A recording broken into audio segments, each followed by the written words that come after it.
కాసేపట్లో జహీరాబాద్ ఇద్రేసం మున్సిపాలిటీలో chairman vice chairman ఎన్నిక జరగనుంది. నిన్న కోరం లేక ఎన్నిక వాయిదా పడింది. పూర్తి అప్డేట్స్ అడిగి తెలుసుకుందాం. మా ప్రతినిధి శ్రీనివాస్ లైవ్ లో ఉన్నారు. శ్రీనివాస్,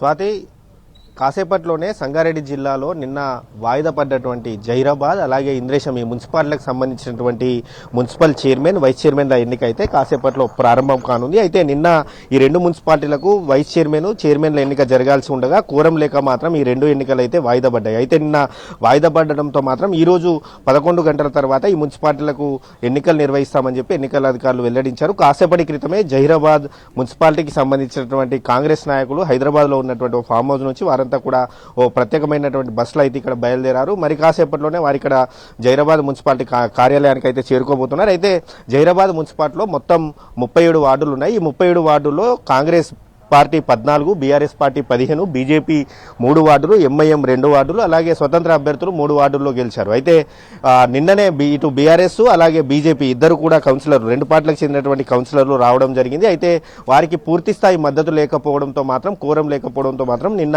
ఈ ఎన్నికను వాయిదా వేస్తున్నట్టు అధికారులు ప్రకటించారు. అయితే ఇటు బీఆర్ఎస్ పార్టీకి సంబంధించినటువంటి గెలిచిన కౌన్సిలర్లు 15 మంది, అలాగే బీజేపీ నుంచి గెలిచినటువంటి 3 కౌన్సిలర్లు కలపడంతో మొత్తం 18కి సంఖ్య చేరుకుంది. అలాగే ex officio vote Zaheerabad MLA Manikrao BRS పార్టీకి చెందినటువంటి వ్యక్తి కావడంతో మొత్తం ఎక్సాఫిషియో ఓటు ద్వారా ఈ జహీరాబాద్ మున్సిపాలిటీని కైవసం చేసుకోవాలని బీఆర్ఎస్ వ్యూహాలు రచిస్తుంది. కానీ ఇదే సమయంలో ఇటు కాంగ్రెస్ పార్టీ 14 స్థానాలు గెలిచింది. ఆ 14 స్థానాలకు తోడు ఆ గెలిచినటువంటి 3 స్వతంత్ర అభ్యర్థులు కాంగ్రెస్ రెబల్సే కావడంతో వారిని కలుపుకొని మరోవైపు ఎంఐఎంకి పార్టీకి సంబంధించినటువంటి 2 కౌన్సిలర్లు మొత్తం ఈ సంఖ్య 19కి చేరుతుంది. అలాగే జహీరాబాద్ ఎంపీ మాణిక్రావు కాంగ్రెస్ పార్టీకి చెందినటువంటి వ్యక్తి, దీంతో వారి బలం 20కి చేరుతుంది. దీంతో 20 సంఖ్య బలం ఉన్న కాంగ్రెస్ పార్టీ దీన్ని మున్సిపాలిటీని కైవసం చేసుకోవాలని ప్లాన్ అయితే చేస్తుంది. అయితే ఈ రోజు మాత్రం ఒక క్లారిటీ వచ్చే అవకాశం ఉంది. అయితే జహీరాబాద్ మున్సిపాలిటీ ఏ పార్టీ ఇటు కాంగ్రెస్ పార్టీ కైవసం చేసుకుంటుందా, కాంగ్రెస్ పార్టీ బీజేపీ పార్టీతో మద్దతు కలిసి కైవసం చేసుకుంటుందా, లేదా కాంగ్రెస్ పార్టీ ఇటు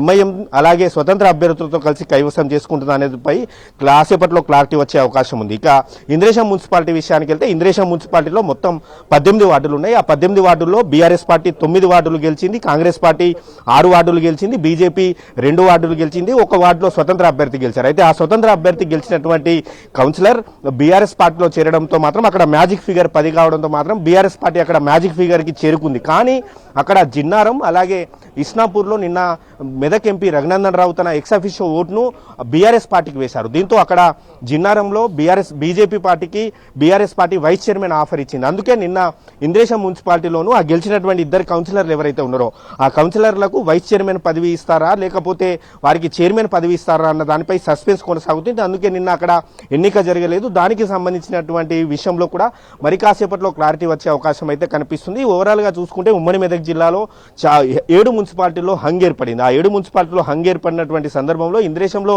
బీఆర్ఎస్ పార్టీకి పూర్తి మెజారిటీ వచ్చినా కూడా పొత్తులో భాగంగా ఇటు బీజేపీ పార్టీతో పొత్తు పెట్టుకోవడంతో మాత్రం ఆ పొత్తులో భాగంగా మాత్రం అక్కడ చైర్మన్ పదవి ఎవరికి ఇవ్వాలి, వైస్ చైర్మన్ పదవికి ఎవరికి ఇవ్వాలన్న దానిపై మాత్రం క్లారిటీ రాలేదు. నిన్ననే మనం చూసాం జిన్నారంలో బీజేపీ పార్టీకి వైస్ చైర్మన్ ఆఫర్ ఇచ్చింది. ఇస్నాపూర్లో అసలు బీజేపీ పార్టీ 1 వార్డు గెలవకున్నా కూడా మెదక్ ఎంపీ రఘునందన్ రావు అక్కడ పటాన్చేరు ఎమ్మెల్యే మైపాల్ రెడ్డితో కలిసి వచ్చి అక్కడ తన ఎక్సాఫిషియో ఓటును వినియోగించుకుని అక్కడ బీఆర్ఎస్ పార్టీకి గెలిపించారు. ఆ తర్వాత నర్సాపూర్లో మెదక్ జిల్లా నర్సాపూర్లోనూ కాంగ్రెస్ పార్టీ ఇటు బీజేపీ పార్టీ 2 పార్టీలు కలిసి అక్కడ మున్సిపాలిటీని కైవసం చేసుకున్నాయి. కాంగ్రెస్ పార్టీ చైర్మన్ పదవి, బీజేపీ పార్టీకి వైస్ చైర్మన్ పదవి ఆఫర్ ఇచ్చింది. ఇలా ఉమ్మడి మెదక్ జిల్లాలో అనేక చోట్ల అనైతిక పొత్తులు అయితే జరిగాయి. కోహిర్ మున్సిపాలిటీలోనూ ఇటు కాంగ్రెస్ పార్టీ ఎంఐఎం పార్టీ 2 పార్టీలు కలిసి మాత్రం మున్సిపాలిటీని కైవసం చేసుకున్నటువంటి పరిస్థితి ఉంది. ఓవరాల్ గా చూసుకుంటే మాత్రం మరి కాసేపట్లోనే ఈ పెండింగ్ లో ఉన్నటువంటి 2 మున్సిపాలిటీలు ఏవైతే ఉన్నాయో జహీరాబాద్ మున్సిపాలిటీ అలాగే ఇంద్రేశం మున్సిపాలిటీ 2 మున్సిపాలిటీలకు సంబంధించినటువంటి అంశంలో మాత్రం చైర్మన్ ఎవరవుతారు, వైస్ చైర్మన్ ఎవరవుతారన్న దానిపై మాత్రం ఒక క్లారిటీ వచ్చే అవకాశం అయితే మనకు కనిపిస్తుంది. Swathi. Right Srinivas, thanks for the updates.